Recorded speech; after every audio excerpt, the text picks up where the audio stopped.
नमस्कार Jayant official YouTube channel पक्ष থেকে আপনাদের প্রত্যেক দর্শক বন্ধুকেই জানাই ওয়েলকাম। এখন আমি আপনাদের সাথে জয়ন্ত অফিশিয়াল ইউটিউব চ্যানেলের পক্ষ থেকে যে আপডেটটি পরিবেশন করতে চলেছি সেটি হচ্ছে আজকে কলকাতা হাইকোর্টে ওয়েস্ট বেঙ্গলের এনআইওএস প্রার্থীদের জন্য কি ঘোষণা করেছে কলকাতা হাইকোর্টের বিচারপতি রাজাশেখর মান্থার এজলাসে যে এনআইওএসদের ৯৫৩৩ প্যানেলে মেধা তালিকায় স্থান পাওয়ার জন্য তারা যে মামলাটি দায়ের করেছিল সেই মামলা প্রসঙ্গে কি আপডেট উঠে এসছে, কী নির্দেশ দিল কলকাতা হাইকোর্ট, বিস্তারিত আপনাদের সাথে এই ভিডিওতে আলোচনা করব। তো আপনারা সম্পূর্ণ ভিডিওটি প্রথম থেকে শেষ পর্যন্ত দেখুন। এই ভিডিওটি আপনাদের জন্য ভীষণ হেল্পফুল হতে চলেছে। তবে তার আগে বলে রাখি, আপনারা যারা প্রথমবার এসেছেন আপনারা কিন্তু অবশ্যই চ্যানেলটিকে সাবস্ক্রাইব করে নেবেন আপনারা এই ধরনের আপডেট প্রতিনিয়ত পাওয়ার জন্য। তো চলুন আমরা বিস্তারিত দেখে নিই যে কলকাতা হাইকোর্ট থেকে আজকে কি। সামার ভ্যাকেশনের পর আজকে কিন্তু কলকাতা হাইকোর্ট খুলেছে বেশ কিছুদিন গরমের ছুটি চলার পর।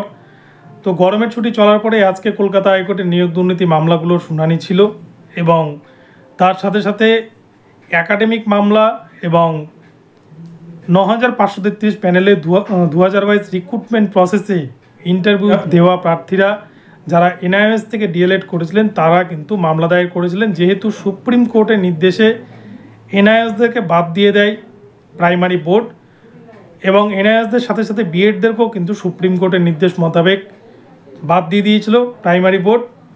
তো এবারে বিএডরা তো আগেই বাদ হয়ে গেছে, এনআইওএসরা কিন্তু সুপ্রিম কোর্টেও মামলা দায়ের করেছিল। সারা ভারতবর্ষ জুড়ে এনআইওএস ক্যান্ডিডেটরা একত্রিত হয়ে তারা একটি ক্ল্যারিফিকেশন মামলা করেছিল যে অনগোয়িং প্রসেসে যাতে তাদেরকে সুযোগ দেওয়া হয়, এই বিষয়টা কিন্তু সুপ্রিম কোর্টের বিচারপতি দৃষ্টি আকর্ষণ করেছিল এই বিষয়ে, কিন্তু সুপ্রিম কোর্ট পুরো বিষয়টাকে খারিজ করে দিয়েছে এবং পশ্চিমবঙ্গের এনআইওএস ক্যান্ডিডেট যারা ২০২২ রিক্রুটমেন্ট প্রক্রিয়ায় ৯৫৩৩ প্যানেলে ইন্টারভিউ অংশগ্রহণ করেছিলেন তাদেরকে যাতে এই নিয়োগ প্রক্রিয়ায় অংশগ্রহণ করার সুযোগ করে দেয় কলকাতা হাইকোর্ট, সেই জন্যই তারা কিন্তু মামলা দায়ের করেছিল।